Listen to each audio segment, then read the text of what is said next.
Nah, bagaimana Mas Piko menemukan titik persamaan dalam konteks sebenarnya tujuannya sama secara esensial. Itu tuh persamaannya apa? Muhammad bawa apa? Yesus bawa apa? Buddha bawa apa? Itu gimana? Aslinya gini, semuanya itu sama.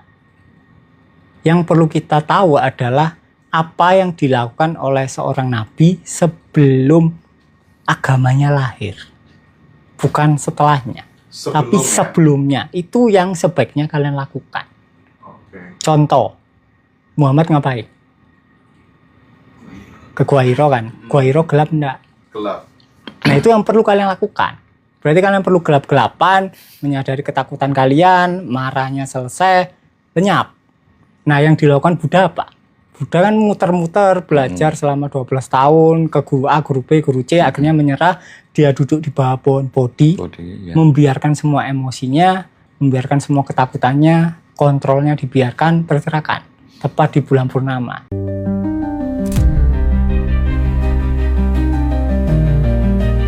Enlightenment seorang Nabi Muhammad ini kaitannya ternyata sama kemanusiaan gitu. Nah, perjalanan cerita itu sampai di dunia dewasanya itu udah masuk pelajaran filsafat, Indra. Spektrum ateis itu beda, dari mulai ateis yang paling santai sampai ateis yang paling radikal juga ada.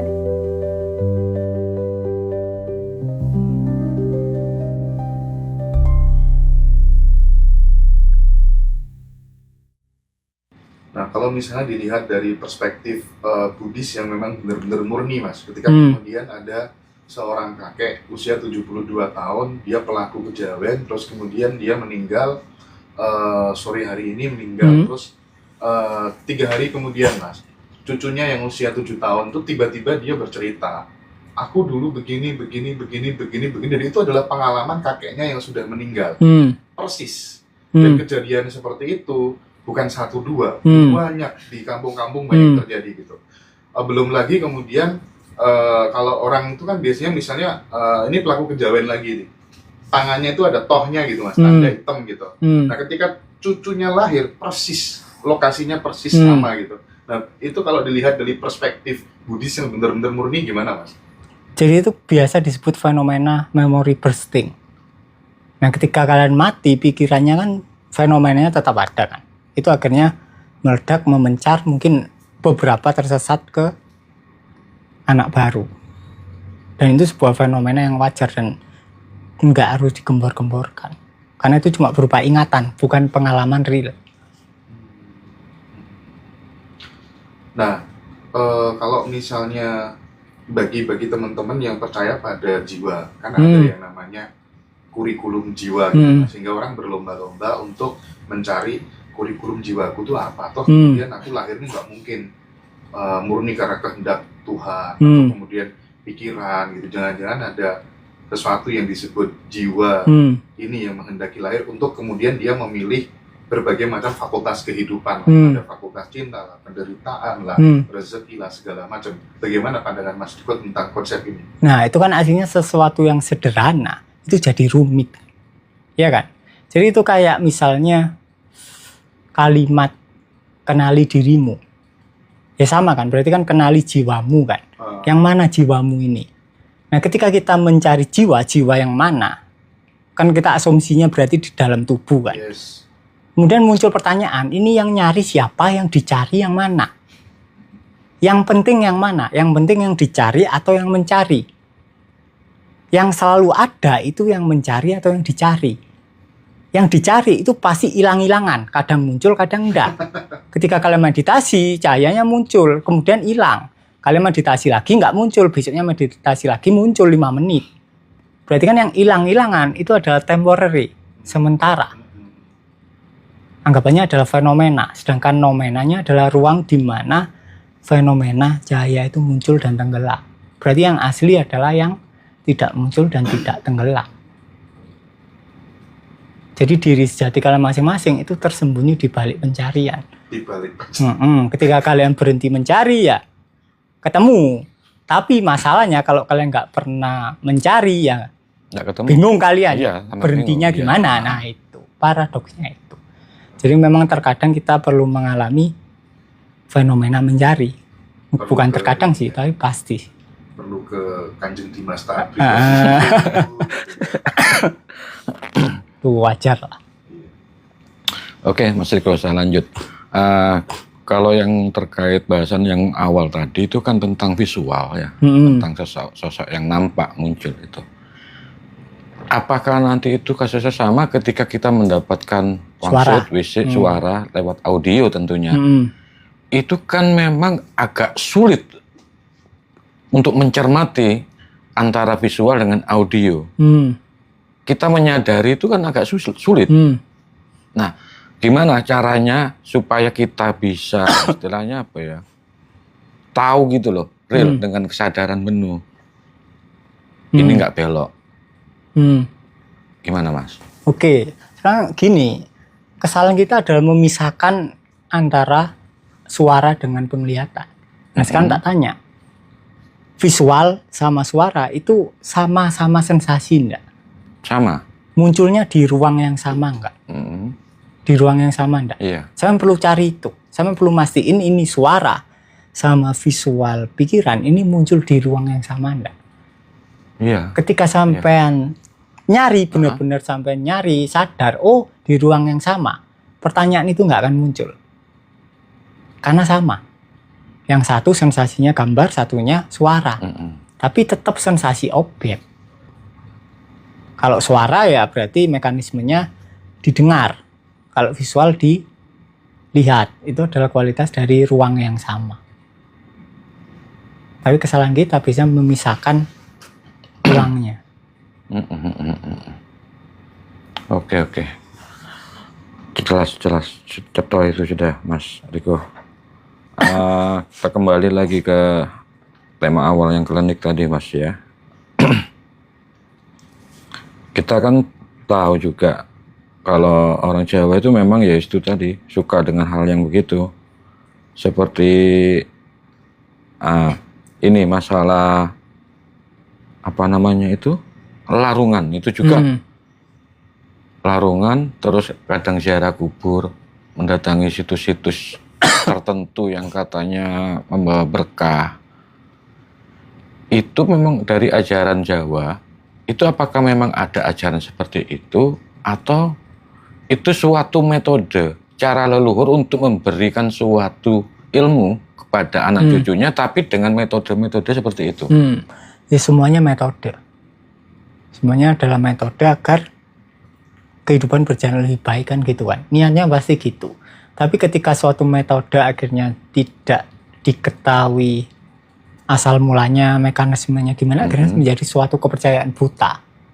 Nah ini yang bahaya. Ketika sudah menjadi suatu kepercayaan buta, kalian menganggap, oh kalau aku gini, ini. Dari kecil kalian dimasuki dogma seperti itu. Akhirnya kalian kehilangan kekuasaan atas diri kalian sendiri. Padahal sumbernya adalah diri kalian sendiri. Nah ketika kalian terikat di dogma-dogma luar seperti itu, harus larungan, harus nyari hari baik, harus A, harus B, harus C, agar usahanya lancar, kalian akan terikat ke orang lain, ke sosok figuritas. Atau paling pol ya kalian terikat ke tradisi. Dan akhirnya lupa terhadap kedaulatan diri sendiri. Oke. Ini saya mau ngambil kasus ya tentang pengelarisan suatu usaha, katakanlah warung, toko gitu. Dia pakai jimat atau penglaris gitu. Sedangkan ada dia belajar barusan lewat kesadaran. Karena nonton YouTube ada berbagai macam yang ngomong tentang kesadaran, harus berbahagia, merasa berkelimpahan dan sebagainya. Menurut Mas Riko, dua cara yang memang sepertinya bertolak belakang itu kira-kira masalah efektifnya itu kira-kira itu lebih ampuh mana atau memang sama? Aslinya sama. Sama ya? Aslinya sama. Intinya kan aslinya soal diri kalian sendiri kan. Aslinya itu kan sarana dua-duanya. Sarana. Itu, ya. Sebenarnya enggak pakai dua-duanya itu kan ya. Aslinya poin terpentingnya adalah kalian harus mengetahui siapa diri kalian. Itu yang paling penting. Betul. Ketika kalian mengetahui siapa diri kalian dan kalian tahu secara aktual kalian adalah sumber dari segalanya, bebas kalian mau pakai perlu pakai metode apa? Enggak perlu pakai teknik apa berarti ya. Bebas, terserah. Mau kalian sambil kayang juga it's okay. Mas, aku kembali untuk bertanya terkait dengan tadi Mas Pak. Pada saat kemudian ajaran Buddhis yang murni tadi, itu kan kalau nggak salah ada yang namanya tujuan akhirnya itu namanya nirwana. Nah, supaya kemudian tidak menjadi sebuah tujuan yang abstrak gitu, bagaimana kemudian konsep nirwana ini dapat dipahami dan diwujudkan, diaktualisasikan dalam kehidupan sehari-hari gitu, sehingga tidak menjadi tujuan yang abstrak. Itu gimana? Nirwana itu kosong. Ya kalau diperhatikan ke sehari-hari, saya bisa nggak 1 jam nggak ada pikiran. Tidur. Nggak tidur. Berpikir, Selain berpikir, tidur. ya. Selain tidur ya. Nah kalau bisa ya itu wis Itu sudah daily-nya. nggak usah nunggu mati berarti ya. Nggak usah nunggu mati, kelamaan. Ya kalau mati, kalau hidup terus gimana?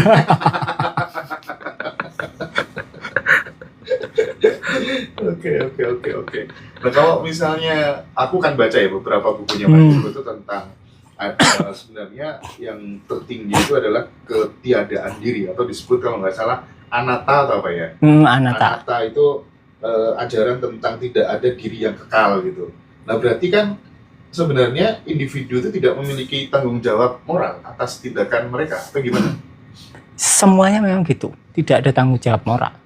Karena tidak ada diri yang memiliki kuasa. Tapi ketika kalian dari kecil itu diajari bahwa ini loh siapa dirimu, oh ini loh dunia, akhirnya kan kamu percaya bahwa kamu adalah individu ini yang memiliki tanggung jawab kan, dan memiliki tanggung jawab moral. Nah di situ mulai error, karena kalian mengira sebagai diri. Tapi kalau dari kecil kalian nggak diajari tentang keterpisahan ya, tingkah kalian menurutku akan lebih baik. Karena kalian tidak ada errornya. Nah sekarang kan error kan, kalian merasa sebagai manusia yang terpisah. Kontrasnya adalah ketika kalian merasa sebagai individu terpisah, kalian akan merasa tidak aman sama orang lain. Ya kan, faktanya kan seperti itu. Karena kalian merasa berbeda dari Pak Dodi, aku merasa berbeda dari Mas Hendra, otomatis perasaan pertama yang muncul adalah rasa terancam. Tapi ketika dari kecil kalian tidak dapat dogma keterpisahan, kalian merasa satu sama semuanya ya, yang ada hanya cinta. Nah ketika yang ada hanya cinta ya, maka tidak ada error di situ. Kalian nggak akan bunuh orang meskipun nggak ada aturan dilarang bunuh orang. Oke. Tapi kan di tataran praksis masyarakat kita masih banyak bertengkar karena kemudian merasa ini kayaknya memang beda deh. Islam, Hindu, Buddha, Kristen, Katolik, segala macam gitu. Nah, bagaimana Mas Riko menemukan titik persamaan dalam konteks sebenarnya tujuannya sama secara esensial? Itu persamaannya apa? Muhammad bawa apa? Yesus bawa apa? Buddha bawa apa? Itu gimana? Aslinya gini, semuanya itu sama. Yang perlu kita tahu adalah apa yang dilakukan oleh seorang nabi sebelum agamanya lahir. Bukan setelahnya, tapi sebelumnya. Itu yang sebaiknya kalian lakukan. Oke. Contoh, Muhammad ngapain? Ke Gua Hiro kan? Gua Hiro gelap enggak? Gelap. Nah itu yang perlu kalian lakukan. Berarti kalian perlu gelap-gelapan, menyadari ketakutan kalian, marahnya selesai, lenyap. Nah yang dilakukan Buddha apa? Buddha kan muter-muter belajar selama 12 tahun ke guru A, guru B, guru C, akhirnya menyerah. Dia duduk di bawah pohon Bodhi, ya. membiarkan semua emosinya, membiarkan semua ketakutannya, kontrolnya dibiarkan, berserahkan. Tepat di bulan purnama. Sama, semuanya sama sebenarnya. Yesus. Ini tentang ini Mas. Aku tuh dulu ya, kalau melihat salib itu, ya, yang orang disalib itu kayak gak mau foto, yo kok disalib gini, menungso disalib kayak gini tuh. Bagaimana Mas Riko menjelaskan salib itu sebagai simbol pencerahan? Salib ini kan gini kan, ada Vertikal, simbol horizontal, ya. dunia, dan ada simbol vertikal ke bawah. Artinya adalah sekarang yang hadir penuh, kosong. Jadi itu adalah persimpangan antara masa depan dan masa lalu. Jadi pencerahan cuma bisa ditemukan saat ini ketika pencarian berhenti. Nah kalau yang dibunuh itu, maksud dibunuh itu apanya yang dibunuh? Apanya dibunuh? Ya kan Yesus kan katanya disalib, dibunuh gitu. Itu maksudnya apa? Ini pikiran nakalku sih. Kalau Yesus nggak disalib, ajarannya terkenal nggak? Enggak kan ya. Iya kan? Yesus kan cerdas kan. Terus Yudas kan murid kesayangannya kan. Ya untuk penebus dosa kan, Iya kan? itu penebusan dosa makanya disalib itu. Makanya disalib. Kalau misalnya itu skenario dari Yesus gimana?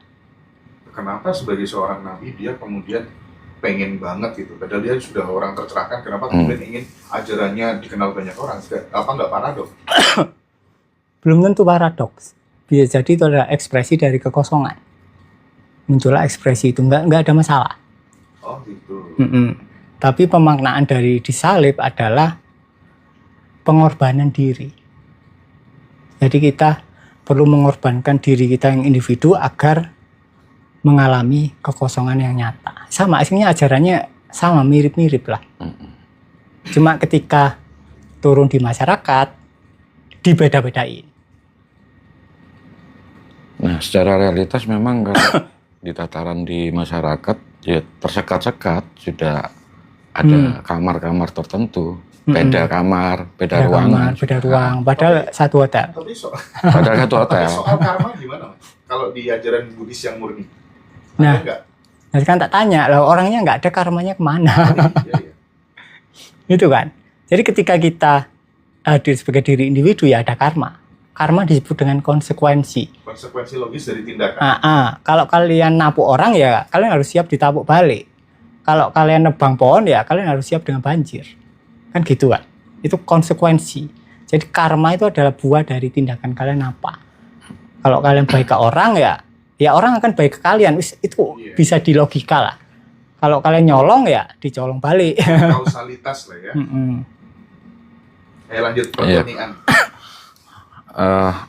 Coba saya kaitkan masalah klinik ini dengan kita tahu ritual di agama apa ya, kita ngomong agama nanti tidak enak, itu kan juga banyak yang agama itu memakai kayak sepertinya klinik-klinik juga. Aku nggak mau menyebut agama apa, kan ada itu. Itu kira-kira menurut Mas Riko ya, klinik itu hanya sekedar tambahan atau memang murni dari pembawa asli awalnya itu memang ada kayak gitu? Atau itu, tambahan dari kata kebudayaan atau dan tradisi sosial. Daerah. Oh, tradisi. Kemudian terkulturisasi dengan ajarannya. Sama sih, semuanya pasti mengalami kulturisasi sama budaya di masyarakat lahirnya ajaran tersebut. Boleh jadi berarti nanti itu kalau misalnya 500 atau 1000 tahun ke depan penganut kejawen itu nggak melulu pakai pakaian tradisional kayak gitu. Bisa jadi kaosan. Iya, bisa jadi sudah pakai ya baju-baju planet atau baju apa gitu yang kayak di anime-anime gitu. Kan bisa jadi. Karena kebudayaan. Berarti tidak ada sesuatu hal itu yang memang apa ya? Pakem.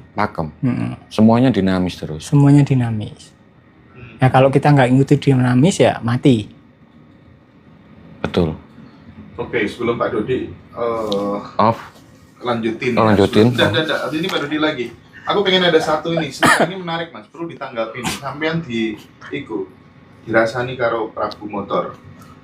Letting in membuat orang bingung, dibiarkan lewat, disadari saja. Ndasmu, wong kenyataannya nggak berubah-ubah kok, gitu katanya. Gimana? Apa yang ingin Mas Riko sampaikan? Praktek aja. Oke, jadi kan gini, ya langsung praktek ya. Ya Prabu perlu praktek, karena kan dia bukan orang dalam kan. Dia nggak ada di lingkup tanpa pintu kan, nggak ada di lingkup grup yang sama Ngaji Roso juga kan.